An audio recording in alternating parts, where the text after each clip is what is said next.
Fala pessoal, sejam todos muito bem-vindos a mais um SaraCast, nosso podcast aqui na BMC News, né? Pessoal, os convidados, só para lembrar também que a gente aqui está na BMC News, agora também na sua TV brasileira, né? A mais nova emissora aí especializada em conteúdo de finanças, economia, política e investimentos. E hoje o foco aqui, né, um podcast muito especial com o time do TC. Então estamos aqui com... Você é head de análise, podemos dizer assim? Sou analista-chefe do TC Matrix. Caramba. E o Malek, né? O bom é que o pessoal vai dar trabalho para produção aqui, escrever o nome aqui no GC, né? Né, Malek? Isso aí deve ter que soletrar para eles também, né? Não, eu sou analista ali, cobro real estate e varejo, uma forma bem ampla ali, a parte de consumo. Muito bom. Carlos, então vamos começar pelo arroz com feijão. Primeiro, assim, se você quiser falar um pouquinho também do dia a dia de vocês, no sentido assim, vocês têm carteira recomendada, como é que vocês interagem, quiser falar um pouquinho das recomendações como um todo, né? Nada específico, já a gente chega lá, né? Mas primeiro sobre como é que é o dia a dia, né, de universo de cobertura. Vou falar aqui, por exemplo, no nosso aqui a gente tem muito... Não é que a gente tem foco, mas a gente acabou se especializando muito em mid small caps, onde a gente está mais próximo das empresas. Mas enfim, vocês, como é que funciona? Vocês têm carteiras de ações, dividendos, enfim, um monte de teoria acadêmica, e você que é professor também, né? E como é que você traz isso também para o dia a dia da prática, né? O TC Matrix é uma casa de análise independente que é integrada ao TC. A gente tem lá dentro a comunidade, tudo que a gente gera de informação é meio que para fomentar a comunidade e ajudar o pessoal nos investimentos. A gente tem uma grade de cobertura independente de empresas, que é independente também das carteiras. Cobrimos mais ou menos 80 empresas e até tá para mudar a grade de cobertura. De 6 meses a gente revisa a grade. Essa empresa aqui... Parece que vai aumentar para 300, olha o Marco, já recebendo a informação aqui ao vivo, né? Vai ter mais 200 empresas para cobrir. Exatamente. O Alex já mandou umas 5 aí pro Alex só essa semana de sugestões. A gente tem essa cobertura da empresa independente como tese de investimento e tem a carteira recomendada também. Nem todos os usuários eles replicam a totalidade da carteira recomendada, mas depende de usuário para usuário, que a gente começa a mostrar a empresa de forma individual em uma carteira. Por exemplo, a gente tem cobertura de Petrobras e Banco do Brasil. Digamos que para um investidor um pouco mais conservador, avesso ao risco, não funcionaria um grande peso em muitas estatais dentro de uma carteira. E investimento em bancos, por exemplo, tem muito investidor que tem Petrobras na carteira. Já que você tem uma estatal em óleo e gás, não põe Banco do Brasil como estatal bancária, reduz um pouquinho a participação do governo na sua carteira, a influência do governo, e tenta realocar com base, olhando a carteira como um todo e várias indicações de investimento que a gente tem. Legal, muito bom. E então quando você fala assim de 80 empresas cobertas, é que vocês têm tem algum foco, assim, começando pela liquidez, pelo Ibovespa, né? Depois o Marco fica com as buchas, né? A gente tem um foco nas principais que são fomentadas na comunidade, digamos que tem as que os usuários mais procuram lá no TC, o que a gente vê de mais interesse de pessoas físicas. Depois a gente tem muitas mid e small caps que a gente vê maiores oportunidades. É meio que um meio a meio entre as empresas com maior liquidez, que claro dá para montar posição, até porque a plataforma é utilizada também por alguns investidores institucionais, que a gente presta informações através de todas as redes de contato do TC, e muitas vezes uma empresa, mesmo que seja uma boa oportunidade, com small cap é difícil para você montar posição, porque tem pouca liquidez, principalmente se for uma posição relevante. Você compra 2 lotes da empresa, ela sobe 10% no dia, que nem algumas que o Malek cobra que tem esse perfil. A gente viu um pouco disso recentemente, aí, o papel subindo quase 20 em um dia. Tem, né? Foi o caso da Cabuceja, que a gente até conversou um pouco dela uma semana antes disso. Sim. Acho que realmente, quando tem alguns papéis ali que fica difícil pro institucional montar posição, mas eu acho que é justamente essa vantagem que a pessoa física tem, né? A gente consegue montar posição. Muito bom. E vamos já então para os cases aqui, né? Mas vamos começar um pouquinho com o cenário macro. Como é que vocês montam uma carteira? E segundo, se vocês olham muito top-down, né?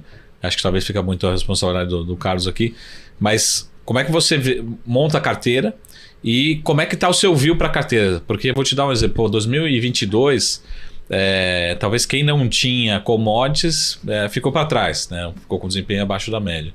E o inverso está acontecendo agora, né? Olhar para os últimos 30, 40 dias, quem tem muita commodity está meio parado, né? A carteira E a gente vê várias mid, small subindo 30%, 40%.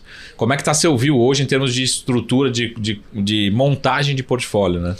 Quanto à montagem do portfólio, a gente tenta reunir todos os analistas que a gente tem na equipe e os economistas para saber mais ou menos como seria o cenário até o final do ano, daqui a 6 meses, questões principalmente de taxa de juros, e tentamos montar algum portfólio que performe bem nesse cenário. A gente começa a ver vários setores, o que é que tem de setor que vai performar bem, mesmo nesse cenário de juros um pouco mais elevados e a economia um pouco mais fraca em comparação a 22. Aí a gente tem também questão de fluxo de capitais. Mesmo que a empresa não performe muito bem, varejo, por exemplo, varejo pessoa física, não deve performar muito bem esse ano, salvo algumas exceções.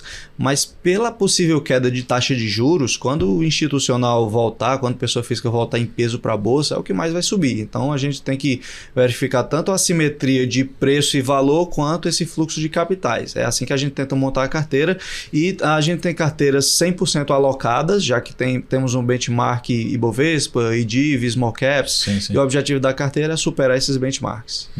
Muito bom. Ô Malek, vamos começar já com os cases, assim, mas olhando para o passado. Depois, Carlos, também... Vocês fazem análise tudo junto, mas provavelmente vocês têm ali... Esse aqui foi um case que eu fiz análise, enfim, recomendei. Vamos começar pelo passado, assim. Qual que é o case que você fala assim, acertamos bem, pegamos um time bom, né? Entramos antes, olhando para o passado, né? Depois... Daqui a pouco a gente vai falar sobre futuro, Sim. né? Eu acho que assim, o principal case que a gente pegou, vamos dizer assim, desde o segundo semestre do ano passado, acho que foi a Plano e Plano.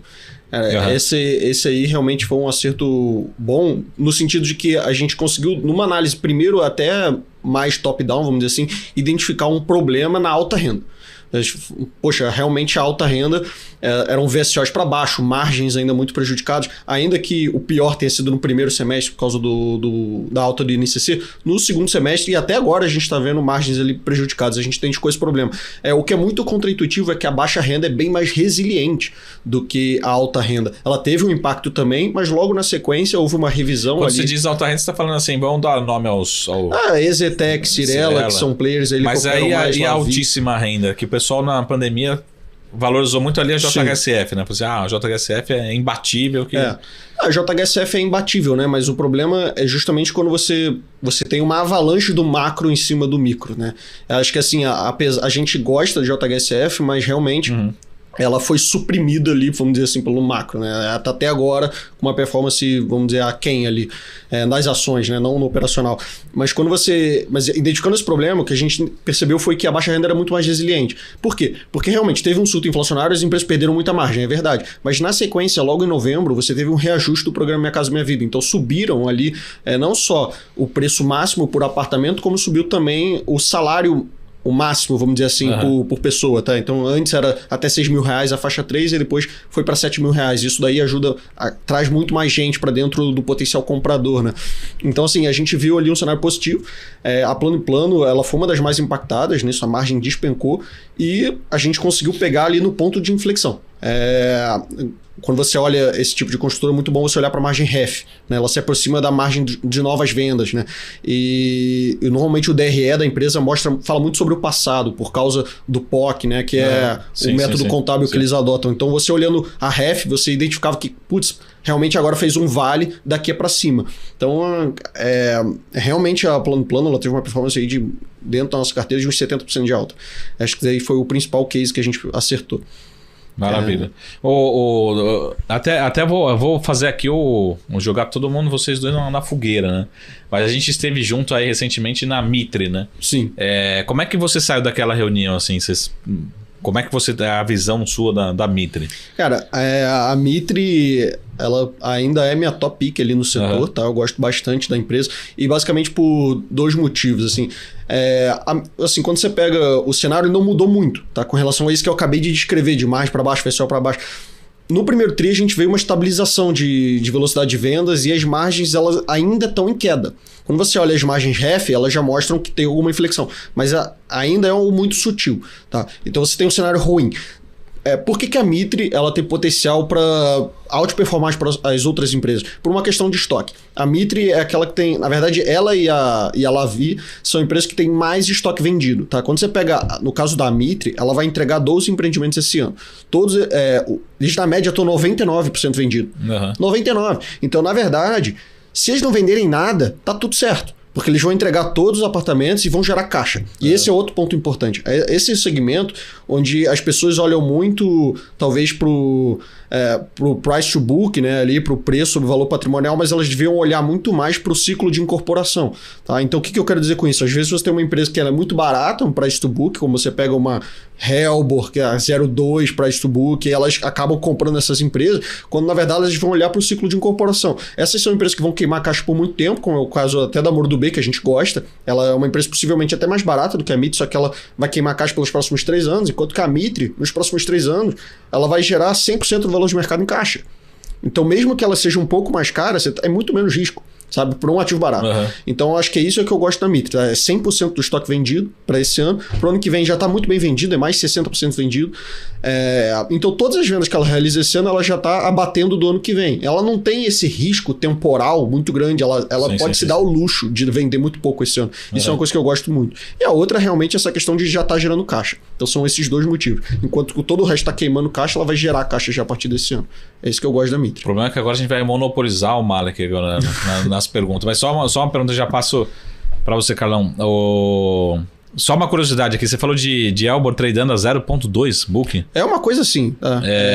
Mas qual que é por que chegou nessa situação? Assim, qual que é chegou nessa situação por alguns erros, talvez, ali, né? A empresa faz muitos investimentos, isso é natural do setor, e às vezes ela não vendeu na forma... Tem várias questões, né? Vacância, e tem a questão de você não conseguir vender, né, o imóvel no preço que você quer e você continua carregando ele no seu balanço, entendeu? Isso é muito comum.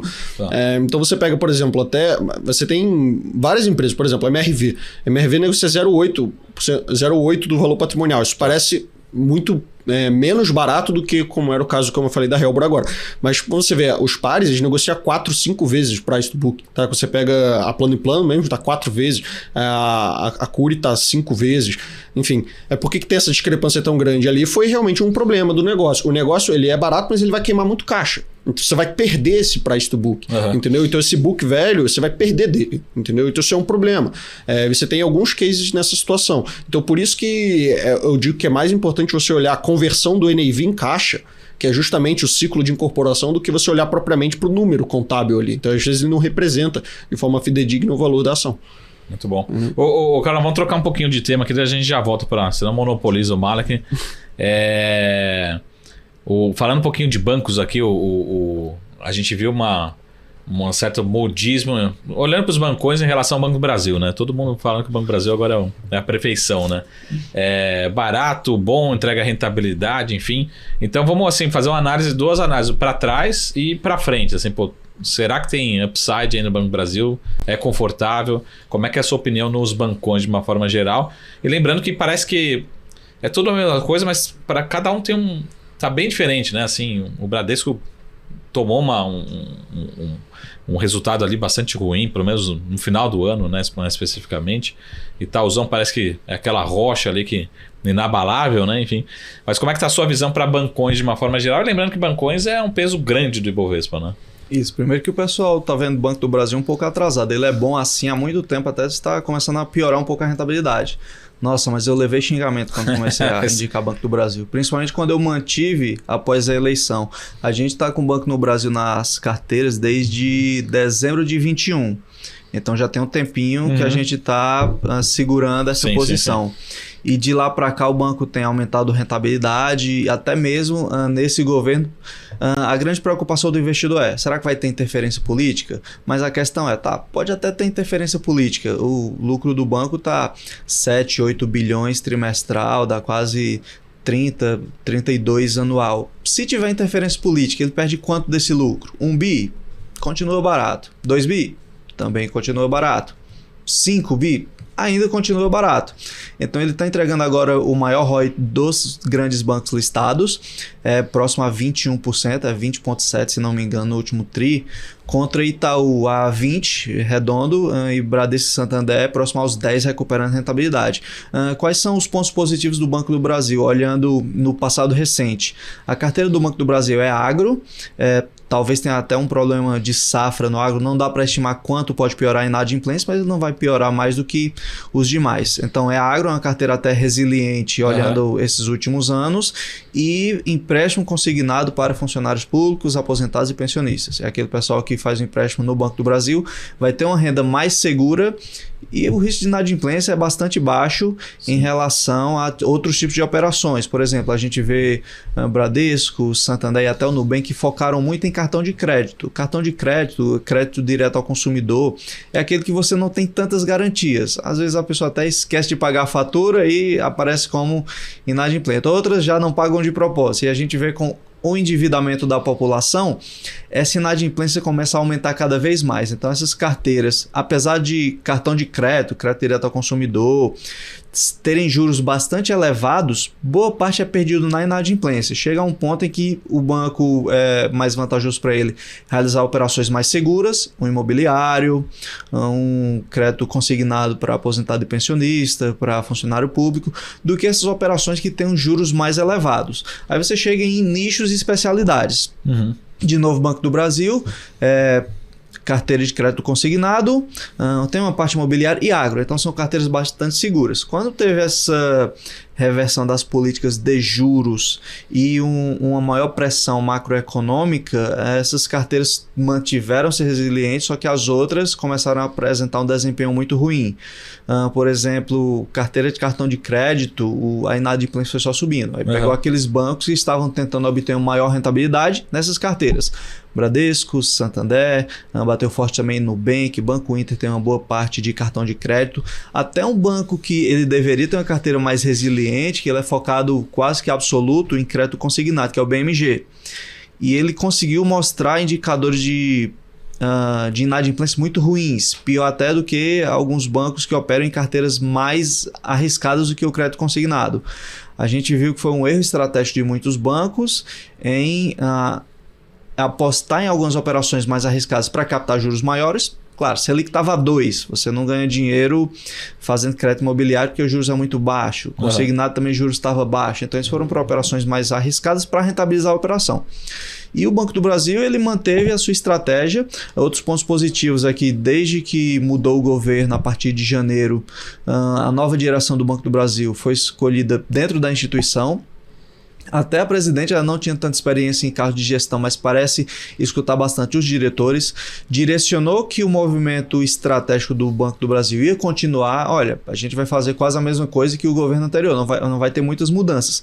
Então meio que tranquilizou o investidor quanto a esse ponto. E apesar de alguns ruídos, é o que a gente está vendo até agora. Teve aquele ruído do AgriShow, alguma questão política aqui ou ali, tem a expectativa para o programa Desenrola, que muita gente põe na conta que o Banco do Brasil ele vai acabar pagando pela inadimplência da população que está endividada, mas ainda é cedo para a gente traçar assim um panorama. E mesmo, tudo é preço, até uma empresa, um banco mal gerido que não apresente uma rentabilidade tão elevada, ele tem preço e pode até se tornar mais barato que os outros. Isso falando apenas de Banco do Brasil. Sim.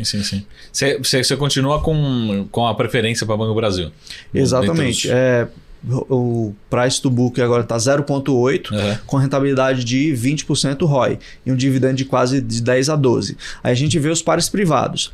Itaú, o price to book 1,4, então é de 0,8 para 1,4, é quase 50% que aumenta. E a rentabilidade é a mesma coisa. Bradesco, 0, eu não sei se está próximo a 1, mas eu acho que ainda está acima do Banco do Brasil. Próximo a 1, sim. O price to book, só que entregando um ROI de 10. Para esse ano o projeto é entre 12 e 14, mas ainda abaixo dos 20 do Banco do Brasil. Vou fazer uma provocação aqui para você então, hein? O pessoal que me conhece sabe que o meu lema é as provocações. Sim.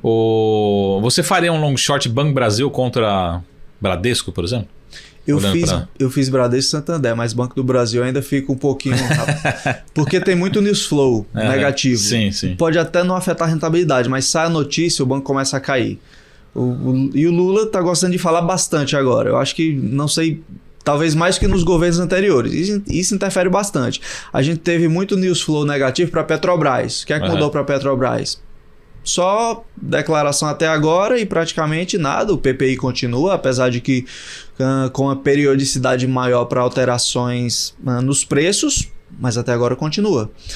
Desinvestimento, até teve a política de desinvestimento da Petrobras, que foi reduzida, mas como é que eles vão investir em outros ativos se eles não desinvestirem naquilo que não é o core business? Meio que a gestão também, eu sinto até um desconforto quando eles dão entrevistas, aquele senador lá que virou o presidente da Petrobras, esqueci o nome dele, mas eu sinto até desconfortável porque ele vai tentar atender o cara que indicou ele, que é o presidente, mas ele também está vendo toda aquela regulação. Lei das estatais não parece mais ainda estar vigente, ainda não derrubaram, apesar de na prática ter tido ultrapassaram um pouco dessa lei. Tem o estatuto da companhia, tem conselheiros na Petrobras que meio que eles vão freando, tem diretoria técnica da empresa, meio que eles vão freando essas iniciativas sem pé nem cabeça que aparecem na companhia. Muito bom. Vamos fazer então só a última provocação, Carlão. Já que você está falando de Petrobras, né? margem equatorial lá, enfim, a exploração lá dizem que é o Foz do Amazonas, né?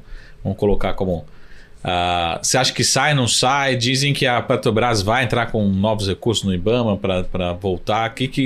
E o segundo assunto, o quão disruptivo pode ser para o acionista. Aqui a gente está falando muito com um olhar, lógico que a gente se preocupa com a arrecadação de impostos, geração de empregos, mas aqui é um olhar do acionista, né? O quão disruptivo você acha que pode ser, que estão falando aí de um novo pré-sal, enfim, olhando para o potencial para a companhia, né? Eu não tenho muita informação quanto a essa bacia específica para a Petrobras, mas provavelmente vai sair. Vão tentar dar um nó lá no pessoal do Ministério do Meio Ambiente e vai sair porque a Petrobras ela precisa explorar, desenvolve a região, querendo ou não, e seria uma publicidade positiva para o governo. Se a Petrobras não conseguir ativos que ela tenha uma margem muito elevada, vai acontecer uma coisa que meio que no governo Dilma. Se a Petrobras não quer repassar tanto o preço, ela precisa pelo menos manter alguma rentabilidade. Então ela tem que procurar mais terras para explorar, mais bacias para conseguir extrair petróleo. Acho que assim, até se puder complementar, né, acho que quando você pensa do ponto de vista do acionista, assim, acho que quando você pega ali a análise do Arlindo, né, que é o analista que cobre esse segmento, ele nem coloca nada disso no modelo ali. Ele, na verdade, ele usa a curva de produção da Petrobras, mesmo sem essa bacia, já é crescente. Tá? Isso daí é o próprio guidance da empresa, né? Mas a gente não assume nada disso. Você bota uma curva flat e o desconto é... E considerando também, ele acabou de fazer uma modelagem da Petrobras, considerando que ela vai voltar com refinarias, que talvez volte com exploração de combustível. Distribuição de combustível. Em vários cenários ruins, ainda há assimetria e pagando um dividendo enorme. Então, como eu digo, até uma empresa mal gerida, ela pode ter um preço bom para você entrar e capturar alguma assimetria. Então, qualquer coisa que sair dessa bacia tá bom, mas a tese nem precisa disso, né? Isso que eu quis acrescentar. Né? Muito bom. Só para a gente terminar esse último bloco, Carlos, você acompanha também em bancos Nubank, Inter, enfim, porque a gente viu muita gente criticar lá no IPO, mas agora parece que está voltando... Não os clientes, né? Mas os caras estão absurdos com 80 milhões de clientes, enfim. E aí muita gente começando a olhar, como o banco entregando boa rentabilidade, talvez o Inter também esteja começando a aparecer, né? Enfim, em termos de indicadores. É aquele nível de conforto, assim, será que vale a pena, né? Olhar para esses bancos como investimento, como alternativa de diversificação de investimentos do portfólio? O investimento nessas fintechs ele teve várias fases. Primeiro, um pouco antes e durante a pandemia, os investidores migraram muito para fintechs. Até isso possibilitou o IPO do Nubank ao final do ano de 2021, mas foi uma migração muito grande para a Inter. Inter chegou a valer 1/4 do Itaú, com bem menos cliente e rentabilidade então nem se fala. Rentabilidade próximo a zero.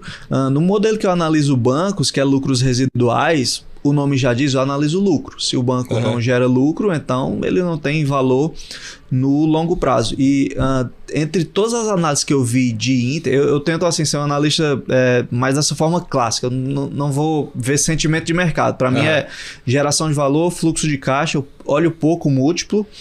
Mas a empresa gerou caixa, pode subir agora porque juros caiu, mas se não gera caixa não é um negócio para investir, é mais daquele tipo de análise tradicional. Então no Inter eu via muito investimento, mas pouco resultado. Cresce cliente, tudo bem, quando é que vai rentabilizar? o Banco Inter chegou de novo a valer 1/4 do Itaú. Eu vi muitos analistas colocando o price target sempre para cima e gerando cada vez mais upside. Chegou naquele topo e a partir dali começou a despencar Banco Inter. Eu vi apenas um analista que ele fez um modelo de lucros residuais, que chegou a um preço, eu acho que o Inter estava R$20 ainda quando era listado aqui, ele disse que valia 4, porque o ROI ele perpetuava um ROI de 1%. Se o ROI é de 1%, então pelo custo de capital de 14 por aí, então o valor... Mas deveria valer 0, né? Ou 0 ou até negativo, dependendo do modelo. O banco empresta assim R$100 e facilmente devolve 70 daqui a 2 meses. É mais ou menos isso, né? Mas é um tipo de análise que você precisa de muito... tanto experiência e, como é que eu posso dizer? Porque você vai apanhar muito. Imagina se ele diz que vale 4 e o banco vai para 100, dos 20 para 100, e volta para os 100. Iam destroçar o coitado do analista. Então tem que ver tanto essa parte do sentimento do mercado, o banco não vale isso, mas o mercado vai acabar comprando de alguma forma, principalmente quando os juros baixam. E o que é que ele gera valor? Tem que ter mais ou menos um equilíbrio entre essas duas análises. Aí quanto ao Banco Inter, a gente viu essa destruição de valor depois que ele chegou no topo, migrou para Estados Unidos, não melhorou muito a situação. E com expectativa de queda de juros aqui, estamos vendo uma retomada do movimento do Inter. Qual é a esperança para o Banco Inter? ROI quase 0, próximo a 1%, mas o Nubank era uma tese parecida. E com os bancos digitais, de novo começou aquele fervor pós-pandemia, todo mundo comprando, começou, bancos digitais vão disruptar os grandes bancos. Não foi isso que aconteceu. Apesar de eles terem conseguido muito clientes, agariado muito clientes, a carteira de crédito deles próximo aos grandes bancos é mínima. Da última vez que eu vi a carteira do Nubank era 50 bi, a do Itaú é 1 trilhão, então é 5%. Não dá para competir de igual para igual. Principalmente PJ. Grande empresa, quando ela quer crédito, ela vai pegar no Itaú, no Bradesco, 1 bilhão, 2 bilhões. Infelizmente a Americana pegou uns 4 no Bradesco e deu essa confusão. A parte boa é que ela não pegou no Nubank, então oferecer para empresas tem essa vantagem de que elas vão procurar em grandes volumes, mas tem a desvantagem de um evento de cauda. Não sei nem se eu posso dizer que é evento de cauda do Americanas, porque depois veio o Light, veio um monte de empresa declarando recuperação judicial, insolvência.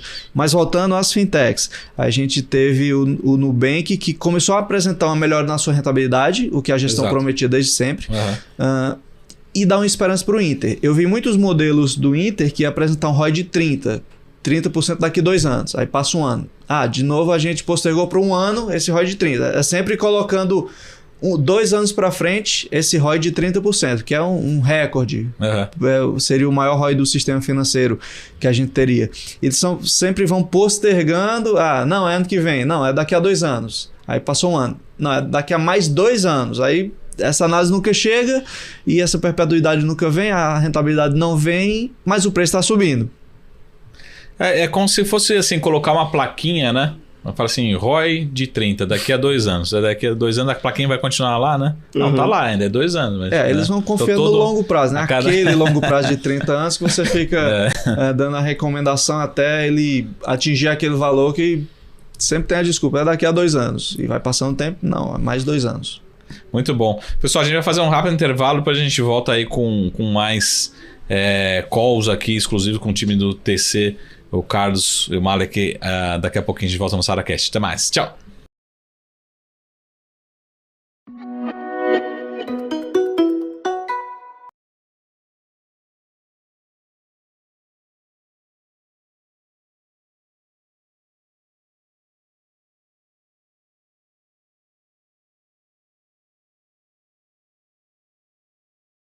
As empresas que fazem parte do seu dia a dia estão em uma das maiores bolsas do mundo, a Nasdaq. E a boa notícia é que você pode investir nessas empresas diretamente pela Avenue, sua corretora nos Estados Unidos. Com os dados das ações dos Estados Unidos fornecidos pela Nasdaq em tempo real, o cliente Avenue pode acessar diretamente as maiores bolsas do mercado americano. Entre neste mercado de tecnologia e inovação. Acesse avenue.com.br/Nasdaq e seja bem-vindo ao mercado global. Você está cansado da mesmice, negociando em plataformas com ferramentas desatualizadas? Falta variedade e funcionalidade? Aproveite nossa grande seleção de ferramentas de trade, baixas taxas de negociação, suporte em português 24 horas por dia, com mais de 200 criptomoedas disponíveis para trade e a facilidade de depósitos com Pix. Aproveite o futuro agora. Bybit. Abra sua conta hoje mesmo. Bybit.com. Derivativos. Eles são famosos no mundo dos investimentos. Mas você sabe o que eles são? Esse é o quadro BMC Explica e o tema de hoje são derivativos.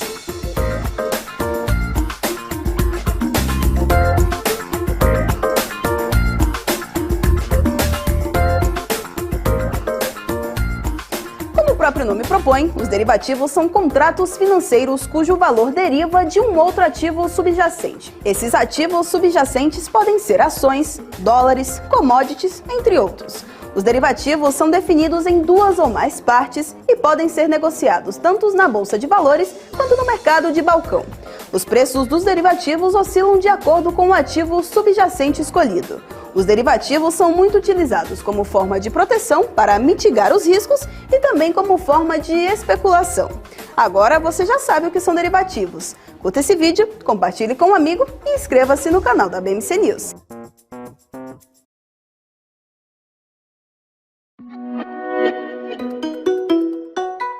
E se a maior comunidade de traders independentes, a corretora com maior número de ativos do planeta e a plataforma com melhor desempenho do Brasil sentassem em uma mesa com o propósito de construir algo que colocasse o Brasil no mapa dos países líderes quando se trata de investimentos, trading e mercado financeiro? Quer entender o quão revolucionário é isso que eu estou te dizendo? E não tem nada a ver com venda de curso ou venda de qualquer outra coisa. Você não vai precisar comprar absolutamente nada. Repito, não tem nenhuma venda no final. Se você quer saber o que está por vir e quer fazer parte disso, inscreva-se para ouvir o pronunciamento dos titãs do mercado, na data que está aparecendo aqui na tela, às 20 horas. O Brasil vai ficar pequeno demais para o que está prestes a acontecer. Já era hora disso acontecer. Te espero lá.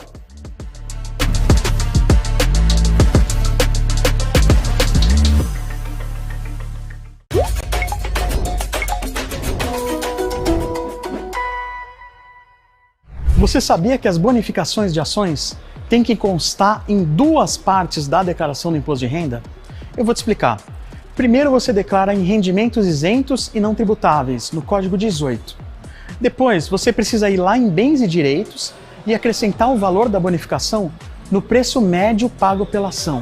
E depois você atualiza a quantidade do ativo. Por exemplo, imagina que você tenha comprado 100 ações e recebeu uma bonificação de 10 ações. Agora você tem, então, 110 ações. Digamos que você tenha investido um total de R$5.000 nas ações e que a bonificação tenha sido de R$100 no total. Então, o valor final que você vai ter que declarar é de R$5.100. E agora é só calcular o novo preço médio. São R$5.100 divididos pelas 110 ações, que dá R$ 46,36 por ação. Finalmente, você entra lá em bens e direitos e na descrição do bem você coloca 110 ações, código tal, ao preço médio de R$ 46,36 cada. E no campo Situação em 31/12/2022, você coloca o valor de R$ 5.100. Ou então, você pode simplesmente usar um aplicativo parceiro da B3 que faz tudo isso automaticamente para você, como o Grana. O Grana está disponível na página de parceiros no site da B3.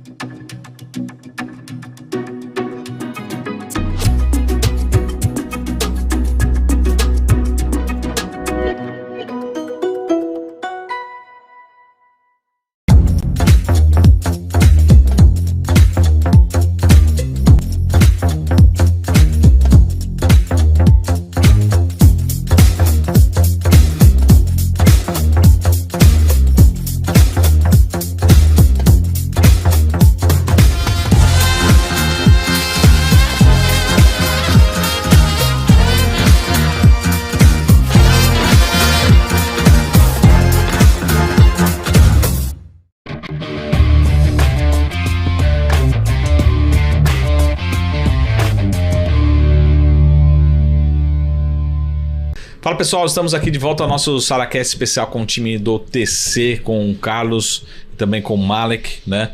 Que ninguém sabe pronunciar o nome exatamente. Não, pronunciar o nome sabe, só não sabe escrever, né, Malek? É isso aí. Fica na dúvida da origem e de como escreve, né? Carlos André não, acho que já aqui é super tranquilo, né, o Carlos? Pode até ter algumas variações se o pessoal for mais criativo, mas normalmente escrevem certo. Mas muito bom. Vamos voltar aqui, Malek, em relação a...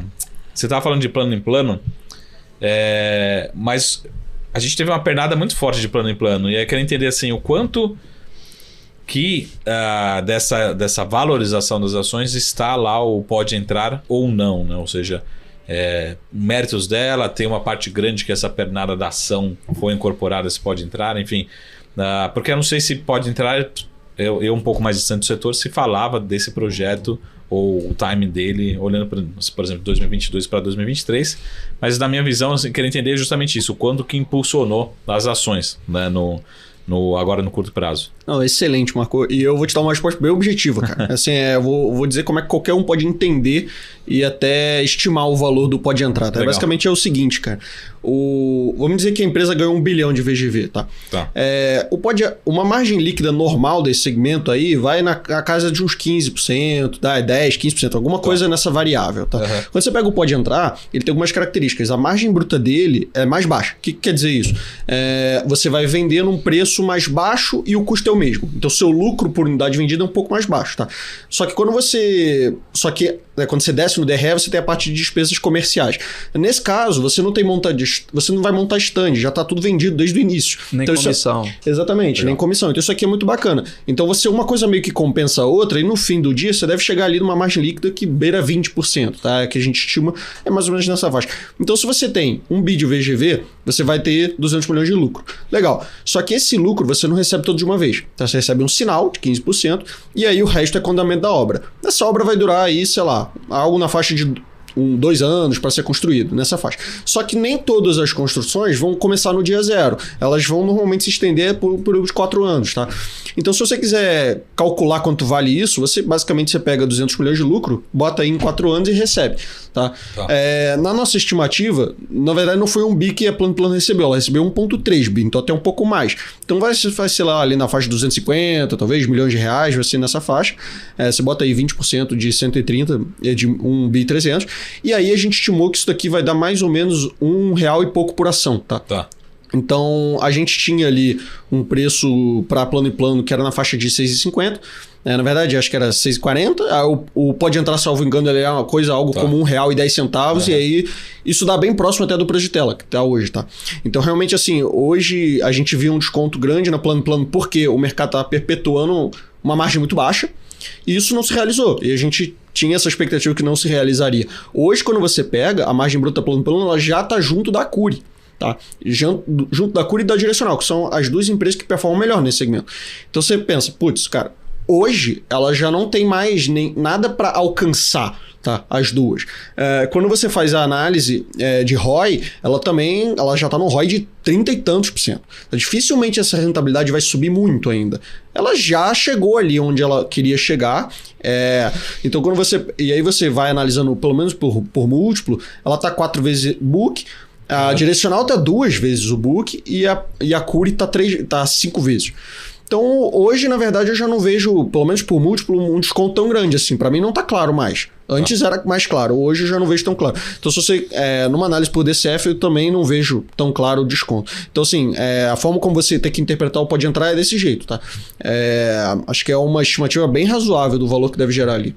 É bem menos significativo, talvez, do que as pessoas estão pensando. E do que colocaram na... Exatamente. Então, assim, talvez a minha pergunta era assim, então pode entrar, assim, foi uma feliz coincidência. Sim. Mas eu não posso atribuir 100% dessa alta recente só porque, entrou, pode entrar. Não, porque o problema, na verdade, de qualquer projeto que ele é um one-timer, vamos dizer assim, ele não gera tanto valor assim, ele tem uma entrada de valor inicial, mas depois ele some, né? Então, é até parecido com talvez a questão das urnas na positivo, né? Você eventualmente, isso aqui sai, né? Sim, então, quando é uma entrada única de caixa, agora, o que pode ser interessante é que possivelmente o próximo governo pode replicar isso. Ou talvez a gente pode ver isso de uma forma menor em outros estados, no Rio de Janeiro, por exemplo. Então, aí tem, vamos dizer assim, uma opcionalidade, né? Isso é interessante. Bom. E aí, falando um pouquinho agora de as ações em bolsa, né? Eu costumo dizer que uma coisa é o operacional das empresas, né? Que a gente está analisando todo dia, outra coisa é a ação em bolsa, né? E tá até em cima daquela conversa que a gente teve com a Mitre, talvez o melhor momento, até por conta de POC, enfim, talvez o melhor momento operacional dela seja daqui a 2 anos, né? Só que aí até lá 2 anos, os juros teoricamente, tudo der certo, já vai estar 10%, enfim. Então, como fazer essa diferença e como se posicionar no setor? Pô, eu vou olhar muito mais para o operacional, vou ficar olhando para a curva de juros, quem que tem maior peso, enfim, como é que tomar a decisão para alocar aqui no setor de construção? Eu acho que esse é um momento muito feliz para cobrir aí a parte de consumo e de construção, né? Assim, a gente teve pouquíssimo dessas ações ao longo dos últimos meses, até dos últimos semestres, mas agora a gente já está com um pouco mais, vamos dizer assim, vai ser um pouco melhor a performance dessas ações, realmente. Então assim, quando você pega, mesmo o operacional, eu acho que assim, o que vai melhorar são as duas coisas, na verdade, o juros vai melhorar e o operacional também, como você disse, o melhor momento vai ser daqui a uns 2 anos.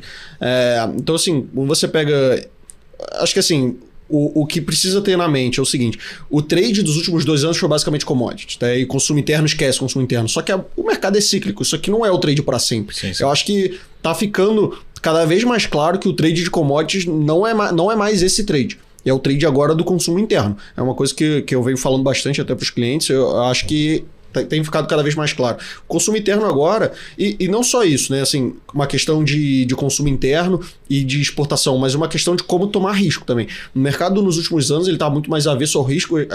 Os investidores preferem empresas net cash, empresas geradoras de caixa e tudo mais. Eu acho que hoje eu tenho uma visão, cara, acho que você tem que procurar um pouco mais de risco. São aquelas empresas que tem algum problema para ser resolvido, tá? E eu acho que a Mitre se encaixa nisso, pela questão de alavancagem dela. Então, que você pega, por exemplo, uma Lavi, caixa líquido, cara, vai queimar um pouquinho de caixa, mas é pouco, operacional perfeito, tudo mais. Essa empresa ela vai ter um re-rating, ela vai subir, mas ela não vai subir tanto quanto uma empresa que ela ainda tem alguns problemas para resolver, algumas pendências e tudo mais.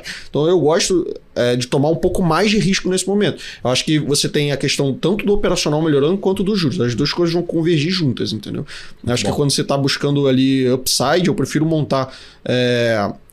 Claro, sempre diversificando, porque essas empresas elas naturalmente têm mais risco, mas se você tiver algumas dessas empresas no seu portfólio, acho que você tem capacidade de, por exemplo, no caso da Mitre, mais do que dobrar o preço, na minha opinião. Muito bom. O Carlão, já fazendo a provocação, jogando contra a Malek aqui, né? Porque o objetivo aqui é causar mesmo, né? Mas do outro lado a gente tem commodities, mas commodities a gente vê, pelo menos no curto prazo, as ações meio de lado. Mas você tem empresas ainda gerando muito caixa, as empresas com múltiplos muito baixos, com dividend yield absurdo, que se tiver 5%, enfim, é pouco nesse setor. Eu estou falando aqui de Petrivale, né, especificamente. Mas também a gente tem siderúrgica, que pode ganhar com uma escala operacional, enfim. Como é que você vê isso? Assim, será que é simplesmente porque perdeu um pouquinho de momento, né? Ou estão vislumbrando algo pior para frente para as commodities como um todo? Assim, minério de ferro a $20, estou exagerando aqui, né? Mas parece que sim, né? Parece que chega uma hora que entra numa trajetória de queda, a projeção é infinita, né? Tendendo a zero, né? Como é que você vê isso até nas ações e na escolha do portfólio também, né? Quanto às commodities, tinha meio que expectativa quanto a duas forças, que é a economia dos Estados Unidos, que vai consumir muito petróleo principalmente, e a economia chinesa, a expectativa de reabertura chinesa. Na China foram utilizar a vacina caseira, diferente de outras nações que utilizaram várias vacinas entre aquelas mais eficientes, e por isso que a China agora está tendo que reabrir, fecha, abre toda hora.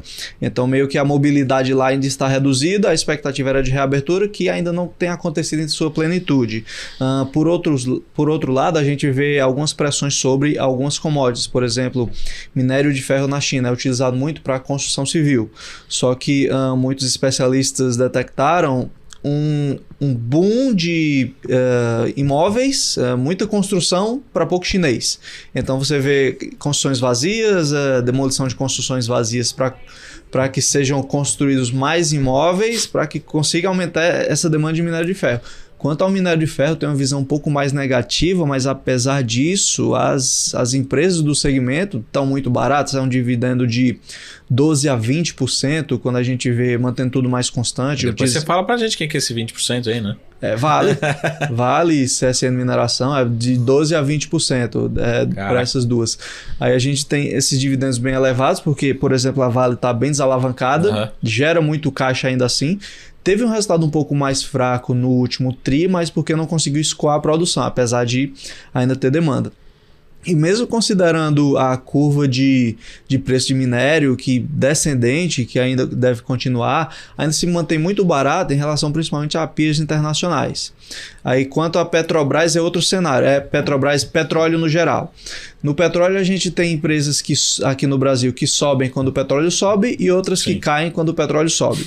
Quando o petróleo sobe o preço do Brent, a gente tem aquelas empresas Junior Oil, que elas pegaram aquela parte da Petrobras que não era tão rentável, de águas rasas, que é PetroRio, que é 3R, Petro Recôncavo. Então, quanto maior o preço do petróleo, mais benéfico para elas, e a gente vê até uma descendente. É meio que estável o preço do petróleo, porque tem drivers positivos e negativos. Mas voltando, quando o preço do petróleo sobe, positivo para essas empresas que vão conseguir exportar ou vender no mercado interno.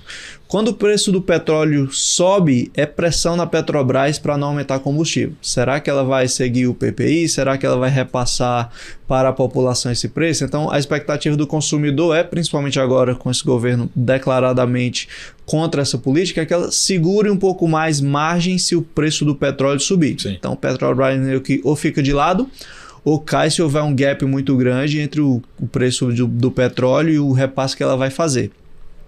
Aí, quanto ao petróleo, alguns drivers positivos e negativos. Negativos, questão ESG no mundo, que serviu até para aumentar o preço do petróleo. Ficou meio que um gap de produção de petróleo. Vamos para a energia eólica, vamos para a energia solar. O investimento em petróleo, o pessoal acabou não fazendo, gerou esse gap. O que teve de driver positivo. Não me entendam mal, driver positivo à guerra não quer dizer que eu digo que a guerra é positiva, mas com a guerra o preço do petróleo subiu, porque são dois grandes produtores, Rússia e Ucrânia. Então, meio que o pessoal ia ver uma queda na produção. OPEP, os árabes também reduzindo produção, vendo que o preço do petróleo está baixando. Eles pensaram, a gente não vai mais vender petróleo ao preço de antigamente, já que a gente consegue controlar a produção. Vamos reduzir aqui um pouquinho e a gente manter esses patamares bem elevados, que beneficia a gente. Então, tem esses drives para manter o petróleo alto ainda e beneficia bastante essas empresas brasileiras, as Junior Oil. Aí chega outro driver negativo, tributação sobre a exportação de petróleo, que o governo brasileiro criou assim do nada, que veio da cabeça deles. Aí prejudicou bastante algumas empresas, inclusive algumas que não se prejudicam com isso. Prejudicou, digo, na cotação. A gente tem a Prio, que é uma grande exportadora, que vai ter uma queda na sua receita líquida por conta do imposto em relação à exportação, mas a 3R não exporta, maioria produção nacional. Caiu também junto. Por quê? Ninguém sabe. Quando saiu aquele fato, caiu todas as Junior Oil de vez. Então, tem todos esses drivers positivos e negativos, meio que eles se equilibram, principalmente para petróleo. Para minério, eu vejo mais com a perspectiva um pouco mais negativa. Muito bom. Siderúrgica, você tem alguma preferência ou não? A gente tem preferência na Gerdau. Entre as menos alavancadas e que paga um bom dividendo. Ele vai pagar provavelmente acima de Selic aí, dividendo, ou o próximo. Interessante, aí na faixa dos 13, né? E para fornecer para a construção civil do Malek. Também. Isso aí. Essa construção civil também nos Estados Unidos não tá lá. Não tá essas coisas. Também MRV que eu diga, né? Não consegue nos Estados Unidos e na China tá meio que gerando alguns problemas nesse setor. Só no Brasil que tá bombando mesmo. Tomara que continue.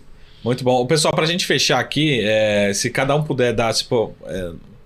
chega assim uma ação que faça parte da sua carteira, que você esteja olhando, por exemplo, o Cambuci, que você fala, tem muito potencial. Então, cada um falar assim, um case vale a pena estudar, tem muito potencial, tem muita destrava de valor, enfim, aqui pode fazer parte da carteira ou não, e não é uma recomendação assim, continua o estudo que tem potencial aqui no case. Então, posso começar aqui? Então? Bom, acho que assim, realmente acho que a ação para olhar agora é Mitre. Como eu já falei dela, eu vou falar de outra, tá?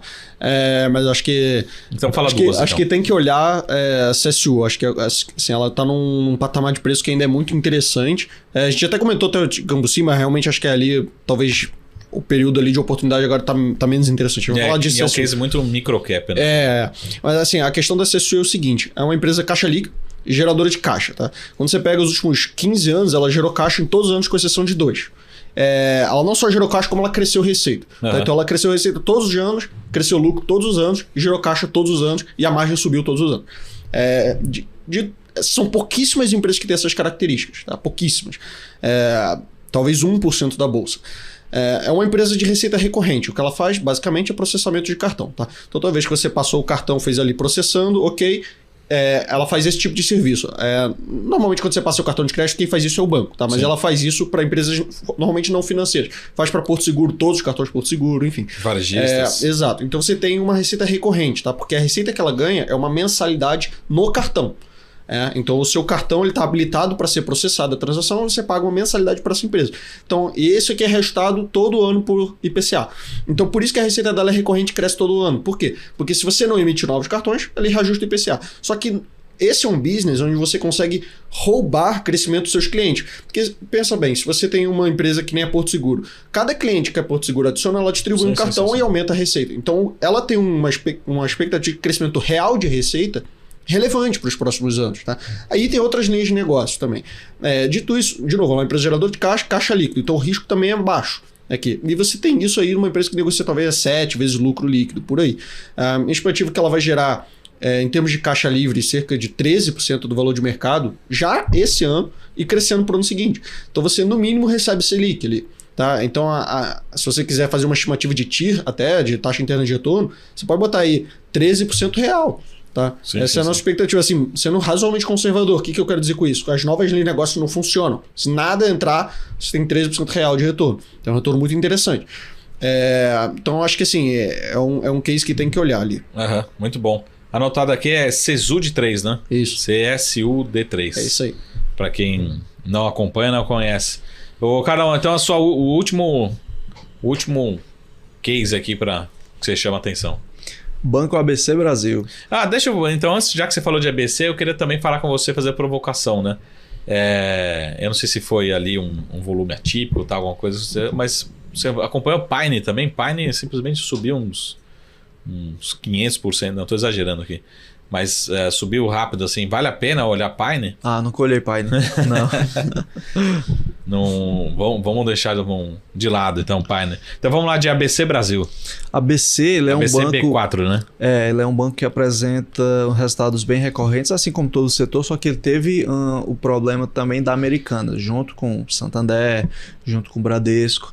E a gente viu, no caso Americanas, comportamento diferente de todos os bancos. O Bradesco reconheceu 100%, junto com o Itaú. Aí teve aquela queda monstra lá na ação no dia que saiu o resultado. O Banco do Brasil reconheceu 50%. Eu nem sei se reconheceu os outros 50% agora nesse resultado, porque não deixaram muito claro. Eu vou ter call com eles e tirar essa dúvida. Santander reconheceu parte também. BPAC, BTG reconheceu em parte. O ABC está também reconhecendo em parcelas. 30%. Eu acho que nesse segundo tri eles vão reconhecer o restante da provisão quanto a Americanas. Tem o prazo, claro, para reconhecimento. Não precisavam ter feito de uma vez. Só que a ação estava 23, agora está perto dos 17. A gente incluiu nas carteiras aos 17. E depois desse negócio da Americanas, dos 23 caiu para os 17. E desconsiderando dividendos, é como se fosse o mesmo preço de entrada. Então, acredito que depois desse resultado que eles ainda vão reconhecer essa parte da Americanas, da inadimplência, só tendência crescente de resultado. É um banco, bem seguro porque ele empresta para PJ. Sim. Você não vai ver a inadimplência de cartão de crédito na carteira do ABC. Tem níveis bem elevados de provisão, de cobertura. É uma empresa, digamos que para um investidor mais amante do risco, é aquela empresa chata. Vai crescendo, taxas constantes ano a ano. Teve alguns drawbacks aí no curto prazo, questão da pandemia, da Americanas agora, mas acredito que é um bom case para você manter para longo prazo. Eu tenho ABC desde 2019. Meu preço médio está 15 alguma coisa, descontando os dividendos, mas agora já está 17. E depois que expurgar esse caso Americanas do balanço, é capaz de ele recuperar boa parte da rentabilidade. É um ROI não é tão alto quanto o banco que opera com pessoa física, mas é 16%, dá para chegar uns 17%. É um bom ROI para o pequeno risco que ele entrega. Muito bom. O pessoal, se quiserem deixar um recado final e também as suas, não sei se como é melhor seguir, redes sociais, talvez o Twitter ou a página do TC, enfim, como encontrar vocês aí também é sempre bom. Né? Mara, se você tá ferrado, você vai ter que ditar aqui, fazer um só se aparecer aquele negocinho escrito aqui, né?